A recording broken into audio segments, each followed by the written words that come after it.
주님께서 여러분과 함께 또한 사제의 영과 함께 루카가 전한 거룩한 복음입니다.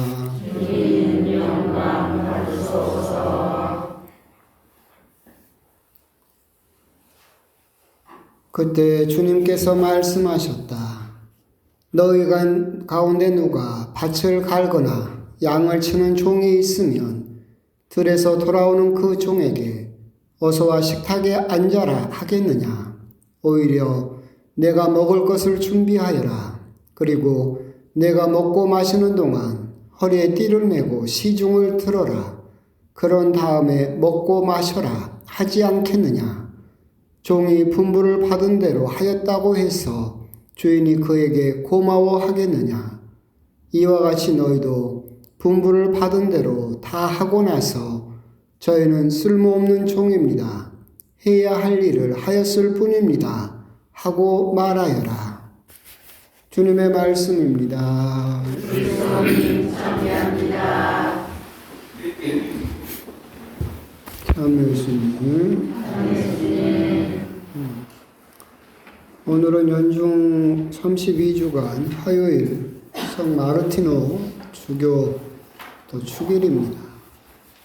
근데 또 세상에서는 또 제가 까먹었는데 오늘이 11월 11일입니다. 빼빼로데이래요. 발렌타인데이는 여자가 남자에게 선물하고, 그죠? 그 다음에는 화이트데이 때 남자가 여자한테 선물하고 뭐 그러잖아요. 빼빼로데이는 누가 누구 주는 거예요? 몰라요? 빼빼단 사람이 빼빼단 사람 주는 거예요? 하여튼 뭐 그런 날이라고 그러는데 다 물론 대기업에서 일본에서 건너온 문화이기도 하고 대기업에서 뭐 상술로 하는 것이긴 하지만 다 하나씩 사 오셨죠? 미사 끝나고 제가 수고할 테니까 미사 끝나고 저에게 하나씩 주고 가시면 됩니다. 뭐 준비를 안 하신 건 아니겠지 설마. 날도 추운데 복음은 짧습니다. 오늘은 예수님께서 저희는 쓸모없는 종입니다. 해야 할 일을 하였을 뿐입니다. 라고 그렇게 겸손된 종으로서의 모습을 너희들은 가져야 된다라는 말씀을 하십니다. 요즘 세상은 특히나 올해 그리고 작년 올해는 아주 유행하는 단어 중에 하나가 도파민입니다. 아주 세상이 도파민이란 말로 아주 노래도 있고 뭐 하여튼 그런 도파민의 시대라고도 할 수 있는데 여러분도 여러 번 들어보셨을 거예요.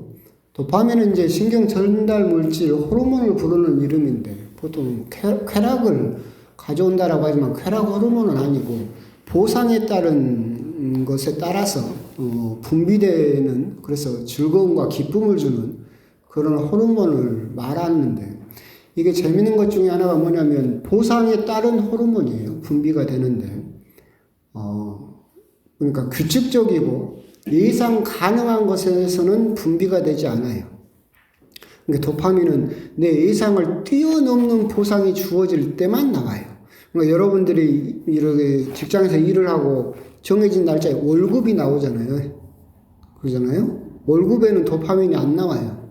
내가 당연히 받아야 될 몫이라고 생각을 하니까 월급 받으면 기쁘긴 하지만 그냥 막 환히 하지는 않죠.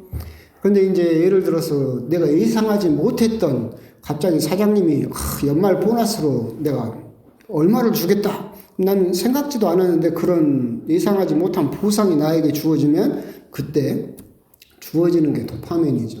이건 사실은 나쁜 건 아니에요. 사람에겐 반드시 필요한 거죠. 왜 그러냐면 이 도파민에 따라서 그런 쾌락이라든가 쾌감이 없으면 누가 공부하려고 하겠어요. 그렇죠? 내가 공부한 그대로만 성적이 나온다 그러면 어차피 정해진 건데 열심히 노력하지도 않을 거고 모험도 없고 또는 어떤 새로운 분야로 진출하려는 그런 것도 사람들은 시도를 안 할 거고 아마 새로운 분야의 운동선수도 등장하지 않겠죠. 그런 데서 주어진 어떤 엄청난 그런 즐거움, 쾌락이 있기 때문에 사람들은 여러 가지로 도전을 하고 그러지만 이게 문제는 이제 거기에만 너무 그 쾌락에만 너무 중점을 두게 되면 점점 더 큰 거, 더 강한 그런 쾌락을 요구하게 되죠. 근데 아까 말씀드린 바와 같이 이것은 예상한 보상에는 나오지 않고 예상하지 못한 보상에만 나와요. 그러니까 대표적으로 어디서 이게 주로 나옵니까? 도박이나 마약 이런 것들은 내가 예상한 것보다 더 큰 보상이 나에게 주어지죠. 그러니까 내가 이렇게 도박을 할 때 예를 들면 1,000원을 내요. 그러면 내가 해봤는데 나는 별로 운도 없고 해서 본전이나 해도 다행이다 라고 했는데 대박이 나가지고 갑자기 예를 들면 100만 원이 나한테 들어왔어. 얼마나 그게 대박이 있어요? 좋겠어요? 그럴 때 이제 막 엄청난 기쁨을 느끼죠. 쾌락을 느낍니다. 근데 그런 맛을 한번 보게 되면 어떻게 되는 거예요? 또 원하는 거예요. 그런 것들을. 근데 이제 정상적으로 일을 해서 주어지는 거라든가 이런 거에서는 결코 그런 것들을 느끼지 못하고 그러니까 계속해서 더 강한 내 예상을 뛰어넘는 그런 것을 원해서 더 위험한 것에 도전하고 또는 그렇게 예상하지 못한 것을 위해서 도박이나 마약이나 이런 것들에 뛰어들게 되면서 큰 문제가 이렇게 생기는 거죠. 요즘 뭐 유튜브나 틱톡이나 뭐 이렇게 우리나라도 문제가 되는데 그런 것들도 그 사람들이 그런 자극적인 걸 자꾸 계속해서 찍는 이유도 그거죠. 그냥 평상시에 나는 동영상을 하나 올렸는데 갑자기 조회수가 대박이 나는 거예요. 그럼 거기에서 느껴지는 희열. 근데 거기서 만족하느냐? 아니죠. 다음에는 그 조회수를 뛰어넘고 싶어. 그래서 열심히 했어. 안 나와, 조회수가. 그럼 어떻게 되는 거예요? 더 자극적인 거. 사람들이 생각하지 못했던 거. 그런 것에 도전하고 거기에서 보상이 주어지기를 원하죠. 이런 시대가 지금 도파민의 시대라고 하는 그런 시대고 사람들이 그래서 그 도파민에 중독되어서 요즘은 도파민 중독의 시대라고도 그렇게 부르는 시대를 살고 있죠. 사람들이 자꾸 그런 말초적인 쾌락에만 뛰어들고 건전하게 돈을 벌고 건전한 보상을 주어지는 것에 만족하지 못하고 내가 한 일보다 더 큰 보상을 원하는 그런 시대가 되어버렸죠.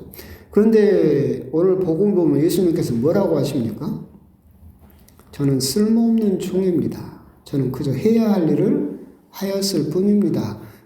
지금 시대하고는 정반대 이야기죠. 그저 해야 할 일을 했을 뿐입니다를 넘어서 안 했던 것마저 나에게 주어달라.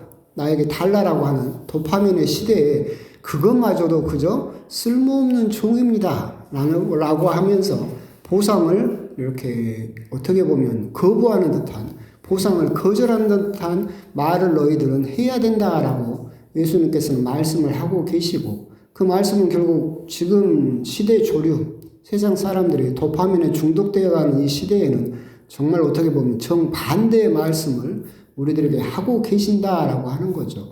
정말 많은 사람들이 신앙생활을 하면서도 이런 것들은 참 위험한 부분이죠. 내가 희생을 하고 봉사를 했을 때 당연히 우리들은 그에 따른 보상이 주어지기를 원하죠. 근데 그런 보상이 인정이 되었든 칭찬이 되었든 선물이 되었든 다른 사람의 따뜻한 무슨 인사말이 되었든 그런 보상이 주어지지 않으면 우리들은 금세 힘이 빠지고 하던 일도 멈춰버리게 되는데 오늘 예수님께서는 당연히 그것은 너희들이 해야 할 일이었을 뿐이다.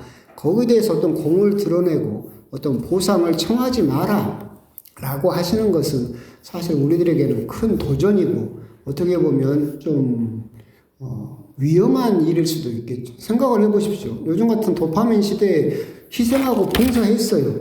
그러면 더 우리 예상을 뛰어넘는 보상이 주어져야죠.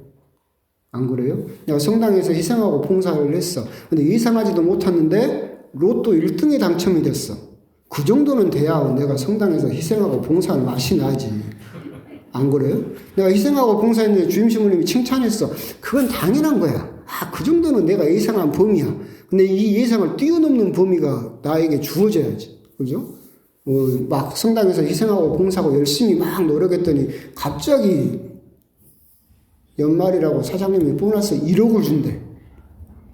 그 정도는 돼야 내가 좀 일하고 좀 할만할 텐데 안 그럽니까?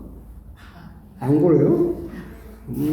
요즘 같은 시대는 당연히 그래야지. 내 이상을 뛰어넘는 보상이 주어져야죠. 뭐 희생도 할만하고 보상 이렇게 담을 위해서 봉사도 할만하다라고 생각할 수 있는데 그런 면에서 좀 안타까운 부분은 좀 그러죠. 예수님이 이 복음은 이렇게 돼 있는데 해야 할 일을 하였을 뿐입니다라고 하시는 것이 아니라 저는 쓸모있는 종입니다. 제가 일을 했으니 100배, 1000배 그렇게 너희들에게 보상을 해주겠다. 그랬으면 얼마나 좋겠어요.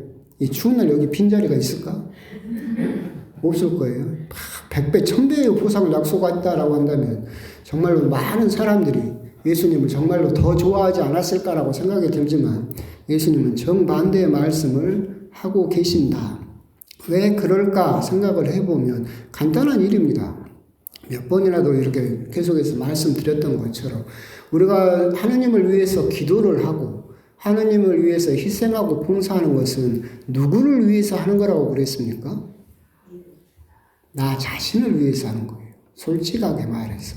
미사 때도 이제 제가 조금 이따 들려드리겠지만 하나님께 드리는 감사송에서 제 4번째 양식에서 평일 미사 때 뭐라고 기도를 하냐면 저희의 찬미가 하나님께는 아무런 보탬이 되지 않는다.